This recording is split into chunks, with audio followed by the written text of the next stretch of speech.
Grade কি আছে? আমার গ্রেড তো ইসলাম হয়েছে, তো কি খবর? আলহামদুলিল্লাহ, সেই তো আমার। তোর কি অবস্থা? আমার কথা কইস না, আমি তো ডাব্বা মারছি। ডাব্বা মারছস? তো হারাদিন পড়তে দেখি ডাব্বা মারিয়ে লাইছস? প্রচুর পড়াশোনা করছি, কিন্তু কেন ফেল করছি এটাই জানতেছি না। আমার ওই মোবাইলে ক্লাস করতেছে লিখে ফেল করে লাইছস। আমার মনে আমার খাতা চাইছে যে ওই শিক্ষকের মন মেজাজ খারাপ ছিল, এই জন্য মনে ফেল আমার পড়ে। তোর দেখতাম হারাদিন মোবাইলে ক্লাস করতেছে। ওই যে স্যারে যখন খাতা চাইছে ওর সাথে প্রচুর জ্বর হয়েছে, এই জন্য আমার ফেল করাই দিচ্ছে। আমি স্টুডেন্ট তো খারাপ না, মোবাইলে পড়াশোনা, কোচিংয়ে পড়াশোনা, প্রচুর পড়াশোনা করছিলাম, না আমি কোনো খেলাধুলাতে ছিলাম না। এখন তো বাসা যাওয়া যাবে না, বাসায় না মামা যা আজকে বাসা যাওয়া যাইব না, ইসমারি পড়ি আসছি এখানে, আজকে বাসা যাবে, আজকে বাসায় গেলে না বাসা যাও, মামা যাও, কি অবস্থা রে আজকে বাসা।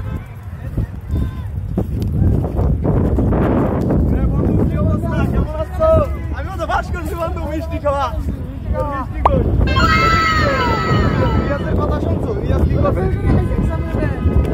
ফেল করছে তো, সারাদিন পড়ছে, মোবাইল নিয়ে পড়ছে, সারাদিন মোবাইলে ক্লাস করছে, অনলাইনে ক্লাস করছে। আমরা তো বাস করে লাইছি। আর রিয়াজের আব্বুর একটু বাজাইয়া। ওই তো চাচা আইতাছে। চাচা আসসালামু আলাইকুম, ভালো আছেন? এই তো আছি ভালো। আমাদের রেজাল্টের কি অবস্থা? আমরা তো পাস করছি আলহামদুলিল্লাহ। আমার ছেলে তো বাইতে গেছে এক সাবজেক্টে। কি কও তুমি? হ্যাঁ, এক সাবজেক্টে বাইতে গেছে আমার ছেলে। আপনি তো সবসময় আমাকে কইতেন আমাকে লগে চলবি না, ওরা খারাপ, কিন্তু এখন তো দেন আপনার ছেলে বাইতে গেছে, আমরাই পাস করে লাইছি। ওই জায়গায় দেখছি নদীর পাড়ে বসে বসে কান্দে। আচ্ছা ঠিক আছে, ভালো থাকবেন। আচ্ছা ঠিক আছে। তোরে যে এত সুযোগ সুবিধা দেওয়ার পরে তোর রেজাল্টের এই অবস্থা। তো প্রচুর লেখছি খাতা,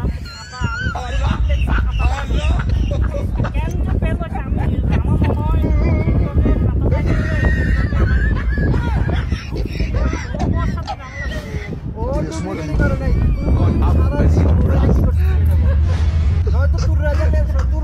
বন্ধুরা যারা আমি চলতে মানা করছি যখন লোকে এরা এক ক্লাস পাইছে, ভালো রেজাল্ট করছে। ভালোই মোবাইল কই তোরে এত টাকা খরচ করে আমি নিজে মোবাইল মোবাইল না কি দিবে তোরে?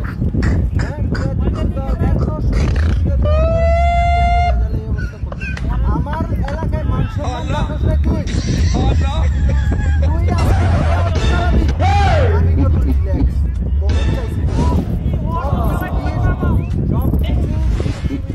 তোরা দেখছিস